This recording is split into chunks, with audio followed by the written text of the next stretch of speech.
Marilah kita mengambil waktu hening sejenak untuk kita dapat mempersiapkan hati dan pikiran kita mengikuti doa dengan nyanyian dari Teze ini.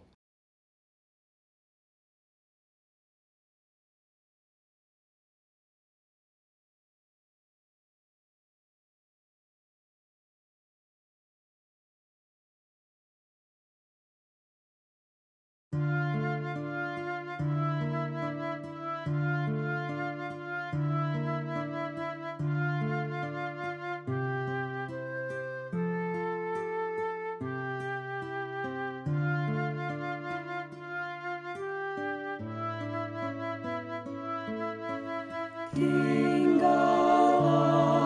bersamaku di dalam doa, di dalam doa. Tinggallah bersamaku di dalam doa, di dalam doa. Tinggallah bersamaku di dalam doa, di dalam doa. Tinggallah bersamaku di dalam doa, di dalam doa. Tinggallah bersamaku di dalam doa, di dalam doa. Tinggallah bersamaku di dalam doa, di dalam doa. Tinggallah bersamaku di dalam doa, di dalam doa.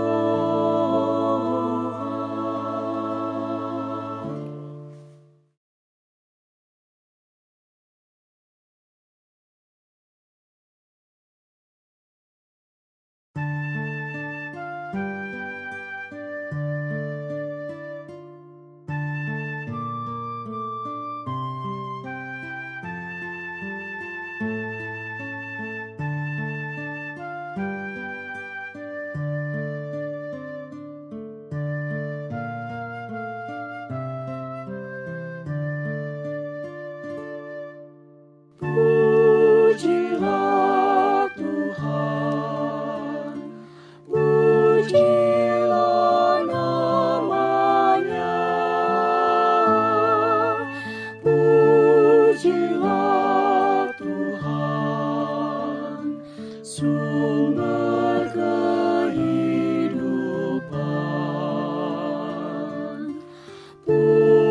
Pujilah Tuhan, pujilah nama-Nya. Pujilah Tuhan, sumber kehidupan.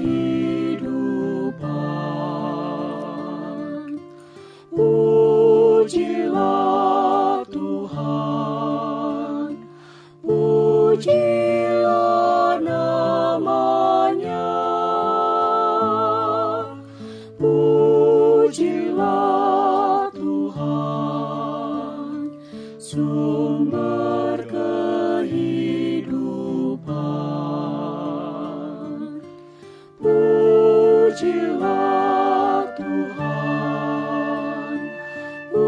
Pujilah namanya,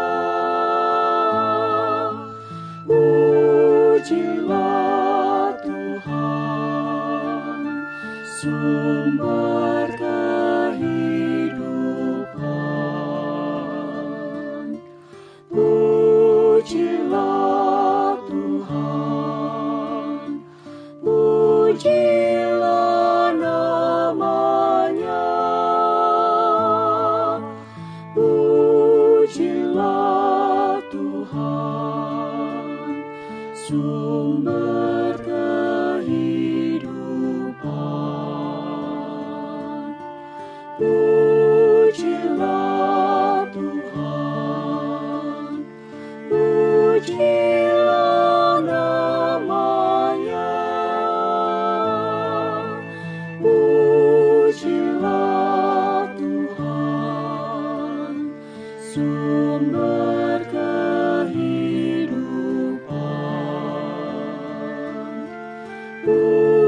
Pujilah Tuhan, pujilah namanya, pujilah Tuhan, sumber kehidupan.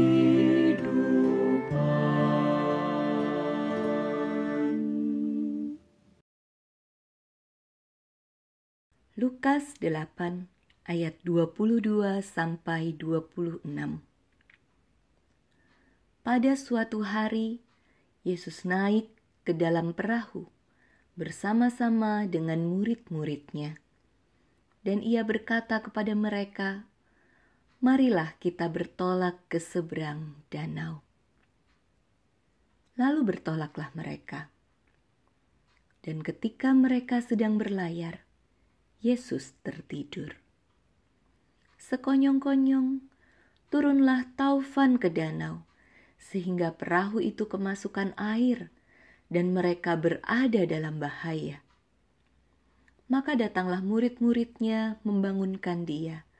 Katanya, "Guru, Guru, kita binasa." Ia pun bangun, lalu menghardik angin dan air yang mengamuk itu. Dan angin dan air itu pun reda, dan danau itu menjadi teduh.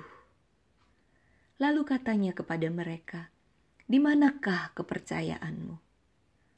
Maka takutlah mereka dan heran. Lalu berkata seorang kepada yang lain, "Siapa gerangan orang ini, sehingga ia memberi perintah kepada angin dan air, dan mereka taat kepadanya?" Lalu mendaratlah Yesus dan murid-muridnya di tanah orang Gerasa yang terletak di seberang Galilea. Demikianlah firman Tuhan. Saudara, coba bayangkan ada dua titik yang saling berjauhan. Titik yang pertama bernama, "Mari kita bertolak ke seberang." Dan titik yang kedua bernama, "Lalu mendaratlah mereka." Dua titik ini yang membingkai kisah yang kita baca di Lukas 8 tadi. Di ayat 22 Tuhan Yesus memerintahkan murid-muridnya, "Mari kita bertolak ke seberang danau." Dan di ayat 26, mendaratlah mereka di tanah orang Gerasa. Apa yang kita bayangkan seharusnya terjadi di antara dua titik itu? Mungkin kita membayangkan ketenangan, berkat-berkat kemudahan dalam berlayar. Karena semua berawal dari niat baik untuk taat pada ajakan Tuhan untuk bertolak ke seberang. Kita berasumsi bahwa kalau orang sedang taat melakukan perintah Tuhan, hidupnya pasti baik-baik saja. Dalam arti ada banyak kemudahan, tidak banyak masalah. Tapi ternyata pikiran kita terlalu dangkal jika kita berasumsi demikian. Kisah tadi menjadi sebuah pelajaran bagi kita. Murid-murid menaati ajakan Tuhan Yesus untuk bertolak ke seberang. Namun ternyata di tengah perjalanan, perahu mereka mengalami amukan taufan, badai yang begitu besar. Jelas ini bukan badai biasa, sampai air masuk ke dalam perahu mereka, sehingga mereka dalam keadaan bahaya. Kita tahu, sebagian dari antara murid-murid itu berlatar belakang nelayan. Mereka punya bekal kemampuan dan pengetahuan untuk menghadapi badai di danau dan lautan. Tapi kali ini sungguh berbeda. Sungguh di luar kemampuan mereka, sehingga mereka mengalami kepanikan dan ketakutan. Mereka tahu Tuhan Yesus ada di perahu yang sama, tapi ia sedang tertidur. Mereka membangunkan dia dan berkata, "Guru, kita binasa." Saudara, mungkinkah situasi ini terdengar akrab dengan kehidupan kita? Kita berjuang untuk tetap taat kepada Tuhan. Tapi terkadang Tuhan izinkan badai-badai kehidupan melanda hidup kita. Sehingga ada kondisi-kondisi yang kita rasa memporak-porandakan damai sejahtera di hati. Lalu kita pun ingat ada Tuhan. Seperti para murid itu, kita datang kepada Tuhan dan kita mengatakan, "Tuhan, segeralah menolong saya. Bagaimana lagi ini? Sudah hampir habis semuanya." Saudara, apa yang dilakukan oleh Tuhan Yesus di tengah badai itu? Ia menenangkan badai. Dan sesungguhnya bukankah ada 2 badai yang ia tenangkan? Bukan hanya badai di danau itu, melainkan juga badai di hati para muridnya. Tuhan Yesus masih terus bekerja menenangkan badai di hati kita. Di tengah amukan badai hidup kita, ia sanggup meredakan setiap badai itu. Badai persoalan apapun, kapanpun juga. Tapi jika ia mengizinkannya terjadi, percayalah bahwa ia tidak meninggalkan kita. Ia ada dalam perahu yang sama dengan kita, perahu kehidupan, untuk mengatakan kepada kita, "Aku ini." Jangan takut. Bersama dengan Yesus yang berkuasa atas langit dan bumi, kiranya membuat hati kita selalu tenang dan teduh. Bahkan kita justru bisa belajar banyak hal di tengah-tengah badai kehidupan yang terjadi. Belajar percaya dan mempercayakan diri sepenuhnya pada kuasa Tuhan, bukan pada kemampuan diri kita. Belajar menyerahkan kendali hidup ini dalam tangan Tuhan. Belajar menanti-nantikan pertolongan Tuhan tanpa kehilangan harap. Belajar merasakan dan mensyukuri kebersamaan kita dengan Tuhan. Belajar menghitung berkat-berkat Tuhan dalam banyak bentuk yang lain. Belajar mengasihi Yesus tanpa syarat. Saudara, Tuhan tidak selalu menghindarkan kita dari badai, tapi Ia juga tidak pernah meninggalkan kita saat kita berada di tengah-tengah badai. Ia punya kuasa untuk meredakan setiap badai. Maka alamilah kuasanya itu. Jadilah tenang dan teduh dalam menghadapi segala sesuatu. Ingat, kita tak pernah sendirian. Ada kuasa Allah yang melingkupi hidup kita senantiasa. Amin.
Marilah kita berdoa.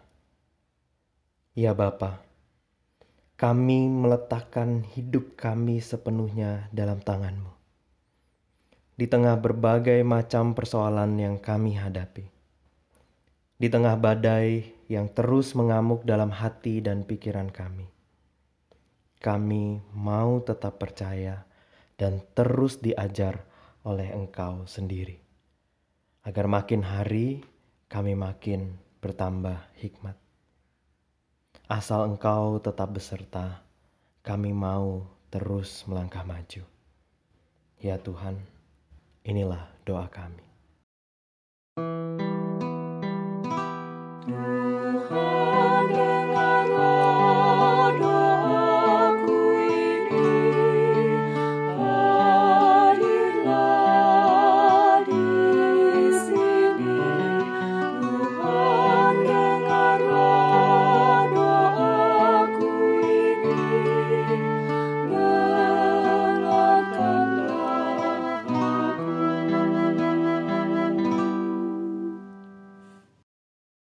Ya Bapa, kami juga berdoa bagi saudara-saudari kami yang terdampak oleh pandemi COVID-19 ini.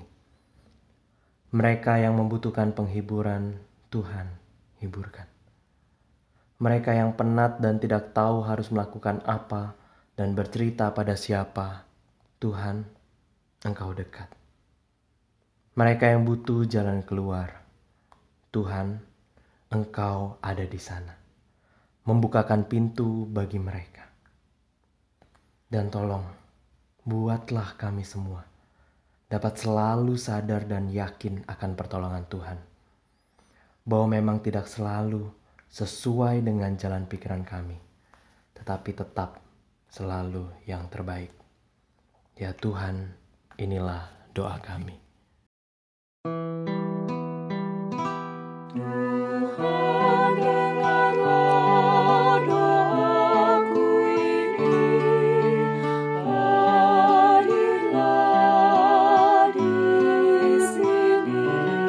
Tuhan, dengarlah doaku ini. Dengarkanlah aku. Ya Bapa, kami menaikkan syukur atas kehidupan yang Kau beri. Terima kasih.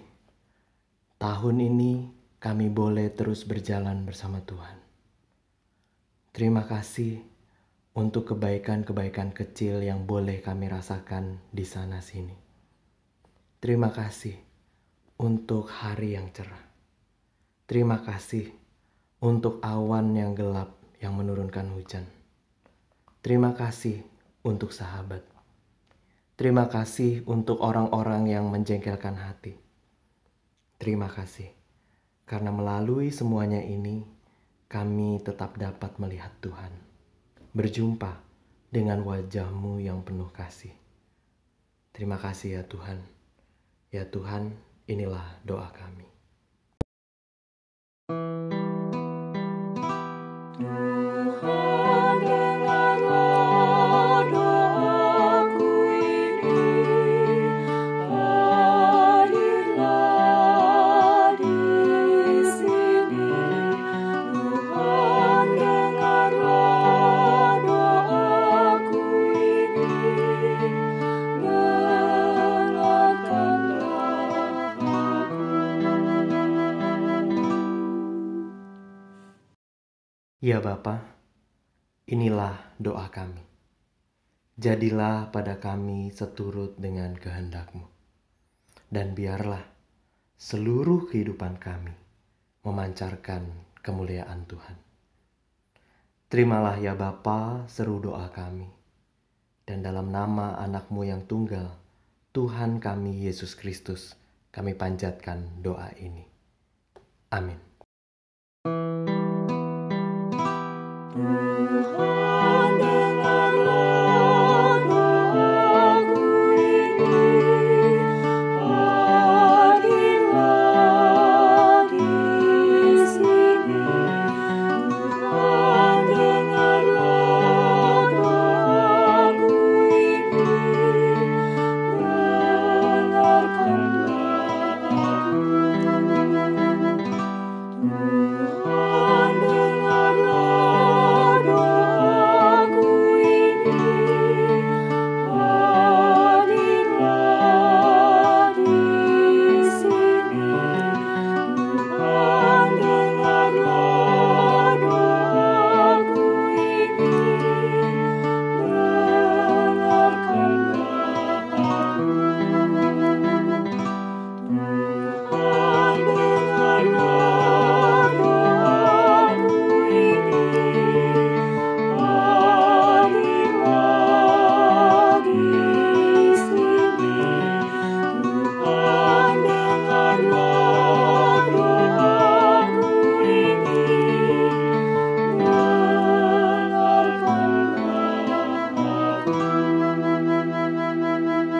Dengarkanlah aku.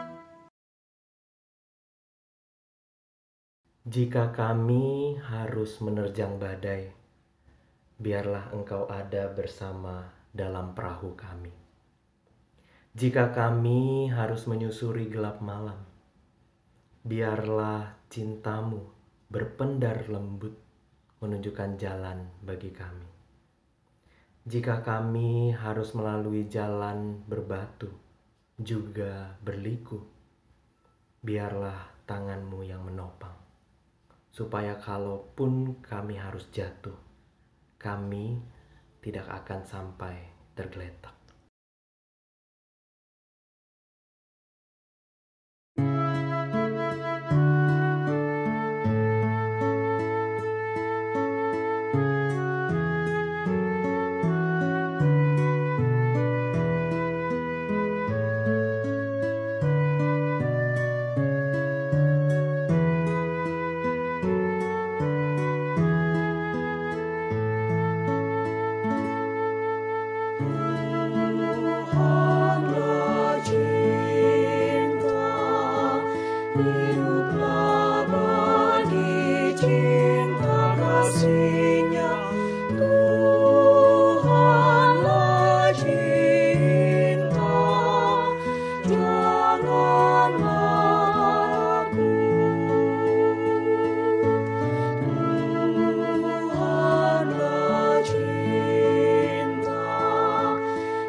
kasih-Nya